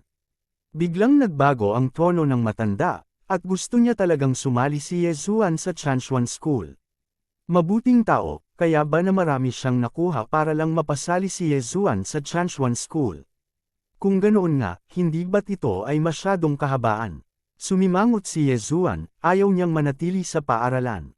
Ngunit tila nakita ng lalaki ang iniisip ni Yezuan, at nagpatuloy, sa totoo lang, ang pagsali sa paaralan, walang kawalan para sa iyo, hindi ka pipigilan ng paaralan na manatili o pumasok, kung hindi ka handang magtanim sa paaralan, walang magpipilit sa iyo na manatili sa paaralan, at bukod pa rito, maaari rin kitang bigyan ng mga pribilehyo, kahit na ito ay taunang pagtatasa, kung paano ito magkakaroon ng pagtatasa ng paaralan. Panipi, ano nga ba ang ibig sabihin ng lalaking ito? Ngunit ngayon, mukhang isa lang ang pagpipilian ni Yezuan. Kung gusto niyang sumali ang mga tao sa angkan ng Xuanxuan sa Chanshuan School, magagawa lang ito ni Yezuan. Pinag-isipan ito ng mabuti ni Yezuan, at tila walang kawalan sa kanya sa bagay na ito. Kaya tumanggo siya, okay, ipinapangako ko sa iyo, maaari kong pangalanan dito, ngunit anuman sa aking mga aksyon, hindi maaaring makagambala ang paaralan. Panipi, huwag kang mag-alala, ang aming Chanshuan School ay isa ng libreng paaralan, at hindi na magkakaroon ng napakaraming mga hadlang, hindi pa banggitin, ikaw pa rin ang taong inirerekomenda ng Panginoong Diyos. Bukod dito, ang lahat ng iyong paggamit ay komprehensibo sa aming paaralan, at ang paggamit ng iyong entourage ay libre din. Okay, then I'll put on a name, para makasali sila. Haha, oo, si Lord Yezuan ay malugod na sumama. Well, anong tawag mo sa akin kanina? Wala, I'll have someone arrange your affairs now. Kabanata 2258, siyam na puntos sa paglamon. Sumimangot si Yezuan, itong lalaking ito, bakit mo tinatawag ang iyong sarili na adulto? Baka mali talaga ang sinabi ng lalaking ito. Walang pakialam si Yezuan, at direktang kinuha ang mga tao ng Xuanxuan clan at Feiyan at nagsimulang magayos. Hanggang sa umalis si Yezuan at ang iba pa, sa atek, ilang matatanda ng Chanshuan sect ang nagtipon at nag-usap ng pabulong. Ngayon lang si Yezuan na yun, ang batang dumating ba para magtanong tungkol dito? Hindi masyadong mataas ang kaharian. Sa tingin mo ba ay napakasimple lang ng batang kinagigiliwan ni Lord Mian? Sasabihin ko sa iyo, mayroon na siyang sulat ng rekomendasyon mula sa aming paaralan, ngunit hindi siya direktang dumating, sumali siya sa isang maliit na 3-star na paaralan. Hindi ko pinag-uusapan ang tungkol sa pagsali niya sa paaralan, ngunit alam mo ba kung anong uri ng paglilinang ang ginawa niya sa oras na iyon? Sabihin sa iyo, noong panahong iyon, siya ay nasa ikalawang baitang Middle Xuan God Realm pa lamang, ngunit tinitingnan mo ito ngayon, 2 taon na lang ang nakalipas, at isa na siyang peak high-grade Xuan God Cultivation. Tsaka kilala mo ba kung sino yung mga entourage na nasa paligid niya? Let me tell you, those people, except for the girl who has been standing behind him, everyone else is a rune master. Ano, hindi pwede. Paano siya gagawing attendant ng rune master? Kahit makapangyarihan siya, imposibleng sundan siya ng rune master. Hehe, hindi pwede, tignan mo sarili mo. Habang nagsasalita siya, tinapon ng lalaki ang isang piraso ng jade pendant. Hindi ba ang jade pendant na ito ay isang high-level guardian rune na ipinagpalit mo mula sa rune master ng ating paaralan? Ano? Hindi, ito ay Grandmaster. Grandmaster level guardian rune. Ang ating paaralan, kailan tayo nagkaroon ng Grandmaster level na rune master? Haha, mayroon na mula ngayon, at wala ni isa, ito ay isang buong 10. Upang sabihin sa iyo ang totoo, ito ay isang maliit na batang babae sa kanila na nakaramdam ng hindi kasiyahan pagkatapos na makita ito at madaling binago ito. Totoo naman, laking gulat ni Chong, ang isang rune master ay napakahirap na, pabayaan ang isang rune master. At ngayon, sinabi sa kanila na may 10 rune grandmaster sa harapan nila, paanong napigilan sila nito na matuwa?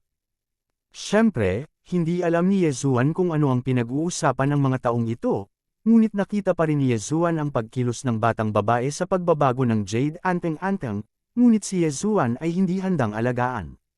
Bagamat ang katayuan ng isang rune master ay magdadala sa kanila ng ilang problema, maaari rin itong magdala sa kanila ng higit pang mga benepisyo. Pagkatapos ng lahat, ang lugar na ito ay nasa Chanshuan School, kaya hindi masyadong mag-aalala si Yezuan tungkol sa kanilang kaligtasan. Matapos maayos ang lahat, sinabi ni Yezuan sa kanila, okay, dito muna kayo mag-aral, hahayaan kong manatili si Feiyan at bantayan kayo. Kung sino man sa inyo ang maglalakas loob na suwayan, huwag ninyo akong sisihin sa hindi pagiging maawain, at pauwiin kayo ng direkta sa clan, bago ako bumalik, anuman ang mangyari, ang 10 sa inyo ay hindi pinapayagang lumabas ng paaralan, intindihin ang hindi. Panipi, oo, kuya, para kay Yezuan, takot pa rin ang lahat, at pagkatapos marinig ang mga salita ni Yezuan sa oras na ito, walang nang ahas na tumutol. Siyempre, talagang naiintindihan nila na si Yezuan ay mabuti sa kanila. Tumingin si Yezuan sa mga lalaking ito. Seryoso, ang mga taong ito sa pangkalahatan ay bata pa, ngunit hindi talaga lahat sila ay mga bata. Sa katunayan, kung talagang bibilanggan mo ang edad na iyon, natatakot ako na ang bawat isa sa kanila ay hindi mabilang na mas matanda kaysa kay Yezuan. Gayunpaman, kaunti lang ang alam nila tungkol sa mga bagay sa mundo, at hindi nila maaaring hayaang hindi mag-alala si Yezuan. Girl, kunin mo itong Tiankun ring, nag-iwan ako sa iyo ng ilang resources, alagaan mo sila, at turuan sila ng mga bagay tungkol sa outside world bago ako bumalik. Huwag kang mag-alala, naiintindihan ng batang babae. Tumango si Feiyan bilang pagsang-ayon. At umalis din si Yezuan at muling umalis. Sa isang kisap mata, 3 buwan na. System, sigurado ka bang ito na? Ding, sinenyasan ng system na ang huling lugar kung saan lumitaw ang target ay narito, at ito ay nawala muli. Sige, mag-iingat ka, titingnan kong mabuti. Si Yezuan ay nasa tuktok na ngayon ng isang tigang na bundok, at 3 araw na siyang nandito, ngunit hindi pa rin niya nahuhuli ang banal na hayop na iyon. Mga 5 araw na ang nakalipas nang biglang nakarinig si Yezuan ng prompt mula sa system at nakakita ng isang lumalamon na hayop. Para kay Yezuan, hinding-hindi bibitaw ang mapanlaman na hayop, kaya hinabol siya ni Yezuan ng walang kaunting pag-aalinlangan.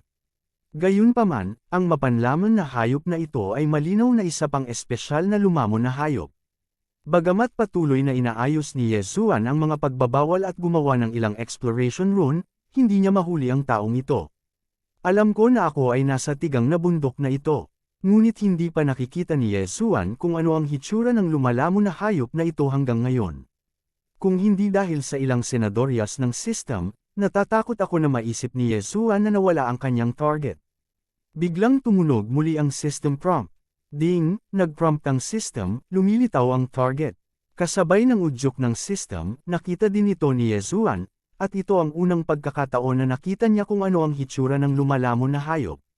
Ngunit hindi iyon ang punto, ang distansya ang mahalaga. Sa oras na ito, wala pang 10 metro ang layo ng devouring beast mula kay Yezuan. Ano ang konsepto ng 10 metro? Maaaring lumipad si Yezuan sa 10-10 milyong milya kahit sa isang kisap mata. Ang layo na 10 metro ay masasabing nasa loob ng absolute alert range ni Yezuan. Gayunpaman, sa ganoong ganap na saklaw ng alerto, ang lumalamon na hayop na ito ay maaaring napakalapit kay Yezuan nang hindi natuklasan. Sa pagtingin sa maliit na hayop na lumalamon na parang ardilya, kumbinsido si Yezuan. Bagamat ang taong ito ay walang combat effectiveness, ang nakatagong supernatural na kapangyarihan na ito ay sadyang nakakatakot. Sa ganap na saklaw ng babala na 10 metro, posible ring madaling makapasok. Hindi ito isang bagay na kayang gawin ng mga ordinaryong supernatural na kapangyarihan. Gayunpaman, sa oras na ito, ipinadala ito ng batang ito ng mag-isa sa pintuan, kung saan magiging magalang si Yezuan. Sa isang iglap, 12-dosenang mga pagbabawal ang sabay-sabay na inilunsad, at kinuha ang mga ito ng walang kaunting suspense. Ding, congratulations sa host dahil nakakuha siya ng 3 nakakalamon na puntos. Ding, congratulations sa host, get the hidden heart. Ito ay isa pang 3-point devouring point sa kanyang kamay. Si Yezuan ay lubos na nasisiyahan. Masasabing si Yezuan ay hindi kailanman naging ganoon kay Amon mula noong siya ay pumasok sa God Realm ngayon, at siya ay mayroon na siyang 9 na mga devouring point sa kanyang kamay sa oras na ito. Gayunpaman, nang hindi man lang hinintay na takpan ni Yezuan ang kanyang init, narinig niya ang udyok ng system. Ding, nag-prompt ang system, ang host ay nakakuha ng isang espesyal na material na hidden heart, kasama ang mga espesyal na materyales na nakuha noon, upang matugunan ang mga kondisyon para sa pagpino ng isang espesyal na magic weapon at isang walang pangalan na balabal, mangyaring tanungin ang host kung ito ay pino. Nameless na balabal, anong klaseng magic weapon ito? Si Yezuan ay nagmamadaling tumingin. Nameless cloak, isang auxiliary magic weapon, na maaaring epektibong itago ang figure ng host. Kapag na-activate na ang magic weapon na ito, maaari itong itakda ng host mismo, kabilang ang hitsura, hugis ng katawan, realm at iba pang aspeto ng data, walang mas mataas kaysa sa tatlong realms ng host na hindi makikita. Kasabay nito, ang walang pangalan na balabal ay may sariling kakayahan sa pagnanakaw, at maaari nitong i-activate ang nakaw na supernatural na kapangyarihan sa loob ng kalahating oras araw-araw, at gayon din, ang mga taong hindi mas mataas kaysa sa tatlong kaharian ng host ay hindi maaaring makakita sa pamamagitan nito. Tatlong kaharian. Si Yezuan ay nasa tuktok na ngayon ng upper rank Zuan God Realm, ibig sabihin, kailangan niyang maging malapit sa pangunahing God Realm para makita ang nakatago. Sa walang pangalan na balabal. Kabanata 2259, mga pakpak ng mga Diyos. Mabuti, kung gayon, ano pa ang hinihintay mo, pagpino? System, maganda ang magic weapon na ito talaga ang kailangan ko, ayusin natin ngayon. Ding, nag-prompt ang system, may nakitang mga espesyal na materyales na maaaring punan ng mga walang pangalan na balabal, berserk heart, teleportation heart, maaari ko bang itanong kung naidagdag ito ng host? Well, ang Heart of Berserk at ang Heart of Teleportation ay mga espesyal na materyales din para sa pagpatay sa devouring beasts, ngunit hindi ko inaasahan na magagamit ang mga ito ngayon. Okay, payagan ang pagdaragdag. Ding, ang sistema ay nag-uudyok, sa pagsasanib na ito, ang host ay gumagamit ng tatlong lumalamon na mga espesyal na materyales, at 9 na mga punto ng paglamon ay kinakailangan. Mangyaring tanungin ang host kung kumpirmado ka. Marami, ilang mga lumalamon na puntos. 9. Nanlungo si Yezuan, nakakuha lamang siya ng 9 na puntos ng paglamon, at kailangan niyang durugan ang lahat ng ito ng sabay-sabay. Gayunpaman, sa 9 na mga punto ng paglamon, kasama ang mahiwagang sandata ng pagsasanib ng maraming espesyal na materyales, tiyak na hindi ito magiging masama. Nagngangalit ang kanyang mga ngipin, sumugal si Yezuan. System, come and fuse, give me the best materials. This time gusto kong makita kung anong klaseng magic weapon ang makukuha ko. Ding, magsisimula na ang pagsasanib. Ding, matagumpay ang pagsasanib. Ding, binabati kita sa host sa pagkuha ng tanging espesyal na magic weapon, ang mga pakpak ng mga Diyos. Wings of the Gods. Noong sinaunang panahon, ang mga Diyos ay nakipaglaban sa hindi mabilang na mga Diyos at bumagsak. Ang mga Diyos ay walang kamatayan, at ang mga labi ng mundo ay nanatili, at ang mga pakpak ng mga Diyos ay ang sagisag ng mga Diyos. Antas ng magic weapon, walang katapusang paglaki, permanenteng nakatali ang magic weapon na ito sa host, lumalaki ang host, at lumalaki ang magic weapon kasama nito. Ang Wings of the Gods ay may tatlong espesyal na kapangyarihan. Espesyal na Avatar 1, God's Copy. Ang host ay maaaring magkatawang tao ng sinumang nahulog na Diyos, ngunit ang lakas ay nagpapanatili ng orihinal na lakas ng host, tanging ang anyo nito, hindi ang Diyos nito. Maaaring gamitin ang avatar na ito isang beses bawat 3 buwan. Upang gamitin, ito ay kumokonsumo ng enerhiya ng Divine Wing. Espesyal na Divine Power 2, permanenteng posisyon. Hanggat bumisita ang host, ang Wings of the Gods ay maaaring direktang mag-teleport sa anumang distansya, at ang kasanayang ito ay maaaring gamitin minsan sa 1 taon, at hindi magagamit sa mga lugar na lampas sa banal na kaharian tulad ng mga lihim na kaharian. Upang gamitin, ito ay kumokonsumo ng enerhiya ng Divine Wing. Espesyal na Divine Power 3, Galit ng mga Diyos.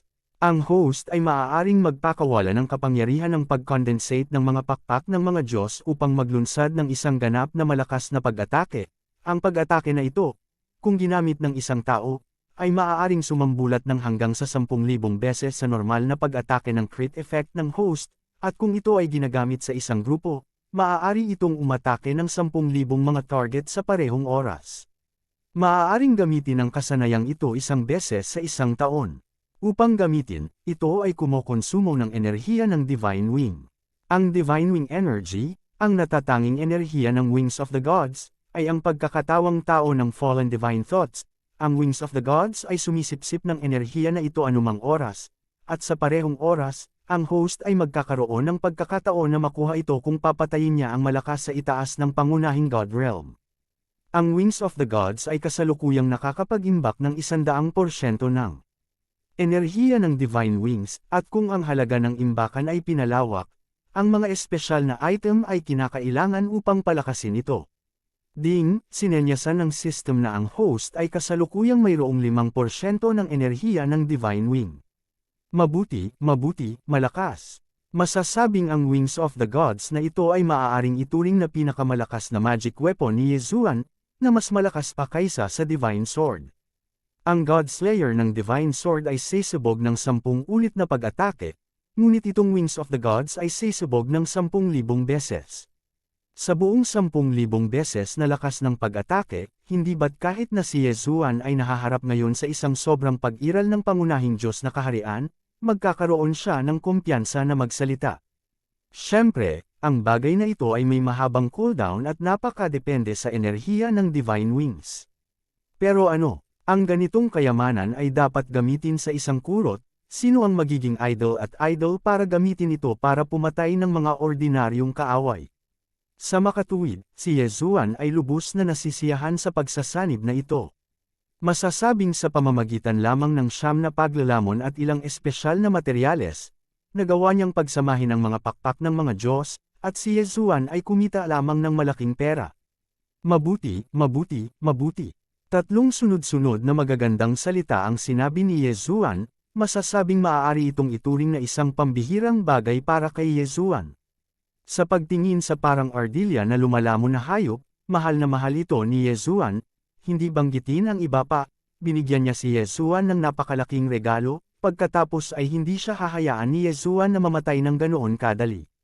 System, bubuhayin ko itong ardilya na may 6 na karakter na mantra, magagawa ko ba? Ding, sinenyasan ng system na ang host ay maaaring kumonsumo ng isang tiyak na halaga ng mga mapagkukunan upang muling buhayin ang lumalamon na hayop na ito. Okay, then do it, this little fellow, padalhan mo ako ng napakalaking regalo, hindi ko siya kayang tretuhin ng masama.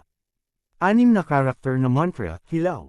Kasabay ng mga salita ni Yezuan, sa isang iglap, isang mahiwagang kapangyarihan ang bumuhos mula sa katawan ni Yezuan, na direktang bumabalot sa maliit na lumalamon na hayop na namatay. Pagkaraan ng ilang sandali, nabuhay ang manunukob na hayop. Ding, ang sistema ay nagudyok na ang lumalamon na hayop na ito ay umabot sa dulo ng promosyon, kung ang host ay gumagamit ng mga mapagkukunan upang palakasin ito. Oo, nakuha ko ang Wings of the Gods ngayon, kaya't ipagmayabang natin ito. Sa mga salita ni Yezuan, sa isang iglap, mas maraming kapangyarihan ang lumakas patungo sa lumalamon na hayop. At ang lumalamon na halimaw na katatapos lamang nabuhay na mag-uli, bago pa man ito maintindihan ang nangyayari, ay may malakas na puwersang pumapasok sa katawan nito, na patuloy na lumalakas at nagbabago. Ang prosesong ito ay tumagal ng halos 3 oras. Sa loob ng 3 oras, nakakonsumo si Yezuan ng malaking halaga ng mga mapagkukunan, at ilang mga espesyal na mapagkukunan. Sa oras na ito, ang mananakmo ay nakakuha ng isang bagong pangalan. Ding, nag-prompt ang system, binabati kita sa host para sa pagkuha ng Wonzun Divine Favor. Ding, sinenyasan ng system na ang Wonzun Divine Pet ay nakakatugon sa mga pamantayan ng Sword Servant at automatikong na-promote sa Wonzun Sword Servant. Ding, ang host ay nabiyayaan ng kakayahan ni Wonzun sa pag-aalaga ng espada, at ang kanyang kakayahan sa pangunawa ay napalakas. Wonzun Swordsman, espesyal na kakayahan paghahanap, maaaring makahanap ng mga partikular na target para sa host, lalo na may espesyal na pakiramdam ng mga kayamanan ng henyo. Ang mga espesyal na supernatural na kapangyarihan ay walang katapusang teleport, at si Wonzun Swordsman ay may supernatural na kapangyarihan ng teleportasyon bilang isang ordinaryong pagmamadali, at maaaring maglakbay ng libu-libong mga kaharian sa isang araw. Kasabay nito, hindi siya pipigilan o matutuklasan ng anumang bagay kapag siya ay nagmamadali. Boy! Tiningnan ni Yezuan ang maliit na bagay na ito sa kanyang harapan, nabigla lang siya sa maliit na bagay na ito, ang kanyang espesyal na supernatural na kapangyarihan ay kamangha-mangha. Kahit na siya ay maglakbay sa 1,000 kaharian araw-araw, at hindi siya mahahadlangan at matuklasan ng anuman, hindi ba't ito ay nangangahulugan na siya ay maaaring dumaan sa anumang desperadong sitwasyon, at hindi siya natatakot kahit na ang paghahanap sa pangunahing Diyos. Ito ay kamangha-manghang, ito ay kamangha-manghang. Ang lalaking ito, kahit na alam niyang halos wala siyang lakas sa pakikipaglaban kapag tinitingnan niya ang kasanayang ito, ngunit tiyak na magaling siyang magpasa ng isang bagay o kung ano. Bukod pa, sa simula, itinuring lamang ni Yesuan ang maliit na lalaki na ito bilang isang alagang hayop, at hindi niya inaasahan na magiging sword servant siya. Casual na dinala ni Yesuan ang Wonzon sword servant na ito sa lumalamon na espasyo, hayaan siyang ihagis ito, at pagkatapos ay nagpatuloy sa kanyang paglalakbay. Sa orihinal, pagkalabas niya sa Chanshuan Academy, pupunta siya sa tuyong dagat, ngunit naantala siya ng ilang oras dahil sa batang ito. Ngunit ngayon tila ang oras ay masyadong maraming upang mawala. Ang tuyong dagat ay isa sa 5 misteryosong lugar sa Kunlun God Domain, at sinasabing ito ay orihinal na dagat, ngunit kalaunan ay nawala dahil sa digmaan ng mga Diyos. Masasabing ang tuyong dagat ay maituturing na relic ng digmaan ng mga Diyos noong unang panahon. Maraming mga tao ang pumasok dito upang maghanap ng mga pagkakataon, at mayroon talagang mga tao na nakakuha ng mga pagkakataon, at si Yesuan, sa pagkakataong ito ay gusto niyang makita kung makakakuha siya ng mga pagkakataon. Kabanata 2260, Thousand Whispered Sea Beasts. Nang dumating si Yesuan sa tuyong dagat na ito, nalaman niyang ang lugar na ito ay talagang pambihira, at ang tuyong dagat ngayon ay maaari ding tawaging dagat ng hamog. Sapagkat sa loob nito, mayroong isang hamog na hindi nawawala sa buong taon, at marami sa mga ito ay lubhang nakakalason. Ang tuyong dagat ay orihinal na karagatan, kaya't ang tanawin na nalalantad ngayon ay lubhang kakaiba. Ayon sa mga paglalarawan ng mga nakapasok dito, ang banal na hayop sa tuyong dagat na ito ay may sariling ugat, na siyang ebolusyon ng banal na hayop sa dagat sa orihinal na tuyong dagat. Kakaiba rin ang mga supernatural na kapangyarihan na mayroon siya. Napakalaki ng tuyong dagat na masasabing kahit saang lugar ay maaaring pasukan. At hindi ito masyadong pinansin ni Yesuan, kaya nakahanap siya ng random na posisyon at direktang pinasok ito. At nang pumasok si Yesuan, nalaman niya na ang hamog na ito ay hindi lamang hindi nakikita, ngunit maaaring hadlangan ng mga banal na pag-iisip ng mga taong pumasok, maging si Yesuan, ang mga banal na kaisipan dito ay hamina din ng husto. Si Yesuan ay lubhang maingat sa pasulong, dahil walang nakakaalam kung anong uri ng panganib ang may tatago sa ambon na ito. Gayunpaman, kung ano ang nararapat ay palaging darating. Ang tuyong dagat na ito, kung tutusin, ay isang napakadelikadong lugar. Paano masasabing napakadali para kay Yesuan na makapasok? Ding! Alarm! Alarm! Natukoy ang makapangyarihang pag-atake. Sa isang prompt mula sa system, sa isang iglap, isang napakakapal na galami ang nahulog mula sa langit. Boom! Nagkaroon ng malakas na putok, at ang lugar kung saan nakatayo ngayon si Yesuan ay agad na lumabas sa isang malaking bunganga. Ngunit ang pag-ataking ito ay mabilis na lumitaw at nawala ng mas mabilis. Hindi pa nahanap ni Yesuan ang lokasyon ng sneak attacker, ngunit ang bagay na iyon ay muling nawala ng walang kaunting bakas. Kung hindi dahil sa malalaking marka sa lupa, magtataka pa si Yesuan kung ito ay isang ilusyon. Mukhang delikado pa ang lugar na ito. Wonzon Sword Squire. Ipinatawag ni Yesuan ang maliit na Wonzon Sword Servant at direktang hiniling sa kanya na simulan ang paggalugad at pagsulong sa harapan. Ang batang ito ay walang iba pang mga kasanayan, ang kanyang kakayahang hanapin ang kanyang paraan ay ganap na first class, at ang kanyang kakayahang tumakas ay hindi rin masama, kaya hindi na kailangang mag-alala si Yesuan tungkol sa kanyang kaligtasan. Bukod dito, ang maliit na bagay na ito ay hindi maaaring magkaroon ng kakayahang muling mabuhay tulad ng Thousand Beast Sword Servant. Gayunpaman, binuhay itong muli ni Yesuan, at ang mga mapagkukunang kailangan ay katanggap-tanggap din. Whoosh! Biglang umatras ang figure ni Wonzon Sword Servant. Kasabay nito, kung saan ito nakatayo lang, isang pangit na halimaw ang biglang sumulpot. Ang buong katawan ng bagay na ito ay nasa hugis ng isang isda. Ngunit mayroon itong 2 paa at 2 kamay, na medyo katulad ng demonyong mangingisda na dumating sa tuktok sa simula. Gayunpaman, ang mythical beast na ito ay walang mga mata. Oo, ang mga mata nito ay tila lumala, at ang isip at pandinig lamang ang nakakaalam sa kinaroroonan ng kaaway. Ito ang unang dry sea divine beast na nakita ni Yesuan, ngunit hindi ito nangangahulugan na hahayaan na ito ni Yesuan. Diyos Destroyer. Biglang ibinaba ni Yesuan ang kanyang espadang nakapatay sa Diyos, at isang liwanag ng espada ang sumulpot. Kahit na ang banal na hayop ay walang mga mata, ang kakayahang pangunawa nito ay mas malakas.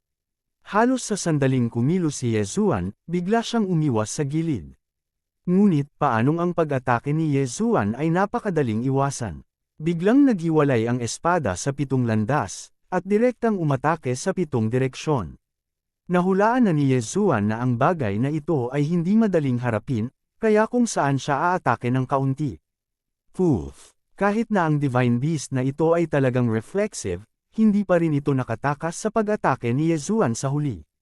Isang espada ang pumatay. Ang Divine Beast na ito ay appetizer lang. Ang totoong target ni Yezuan ay ang kakaibang Gal-Ami na umatake kay Yezuan sa simula. Bagamat noong palihim na inatake si Yezuan, ang bagay na iyon ay gumamit lamang ng isang Gal-Ami.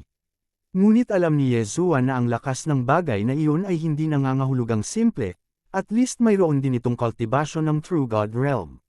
Biglang may naramdaman si Yezuan sa kanyang puso, at biglang inikot ang kanyang ulo para tingnan ang ambon sa kaliwa. Mabigat ang hamog, at wala man lang makita si Yezuan, ngunit alam niyang may isang pares ng mga mata na nakatingin sa kanya. Ang kasalukuyang kakayahang pangunawan ni Yezuan ay napalakas dahil sa Wonzone Sword Servant, kaya ang kanyang kakayahan sa pagdama ay mas malakas kaysa doon, at ramdam niya ang kasakiman at kalupitan sa pares ng mga mata na iyon. Iyon ang titig na gustong mamatay ni Yezuan.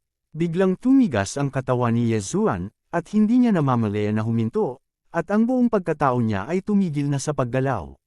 Biglang, isang matinding pag-atake ang darating. Whoosh! Isang tunog ng pagsira sa langit ang lumitaw, at kasama ng tunog na ito ng pagsira sa langit, ito ay isang malakas na pag-atake ng isang Gal-Ami. Oo, ito ay ang mga Gal-Ami. Sa madaling salita, sa wakas ay natagpuan ni Yezuan ang bagay na umatake sa kanya sa unang pagkakataon. Kahit na hindi pa nakita ni Yezuan ang totoong anyo ng bagay na ito ngayon, 2 beses na siyang inatake niya.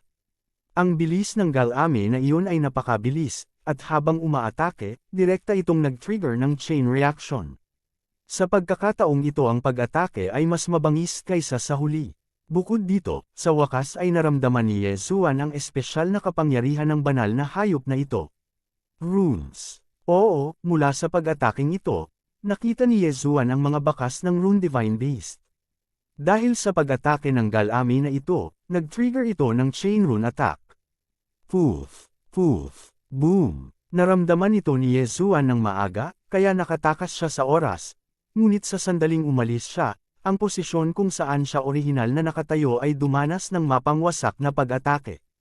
Una, mahigit 100 manipis na linya ang direktang nag-interlock at pumulupot sa posisyon kung saan nakatayo ngayon si Yezuan, at pagkatapos, ang malalaking Gal-Ami ay direktang nabasag doon. Damn, anong klaseng mythical beast ito? Nagsalubong ang mga kilay ni Yezuan. Dahil kitang-kita niya ang presensya ng kanyang mga mata, ngunit hindi niya makita ang Divine Beast na umatake sa kanya. System, tuklasin ang target. Nag-utos si Yezuan sa system, ngunit hindi niya ito makita, kaya maaari lamang niyang IP-in ang kanyang pag-asa sa system. Ding, target detection. Nabigo ang detection. Ding, ang sistema prompt, ang target ay may isang espesyal na kakayahan upang bantayan, kung ang host ay gumagamit ng mga punto ng pananampalataya, palakasin ang pagtuklas. Bueno, magagamit din ba ang pananampalataya upang palakasin ang pagtuklas ng system? Kaya, palakasin natin ito. Okay, system, payagan ang paggamit ng faith enhancement, gusto kong makita kung ano ang nangyayari.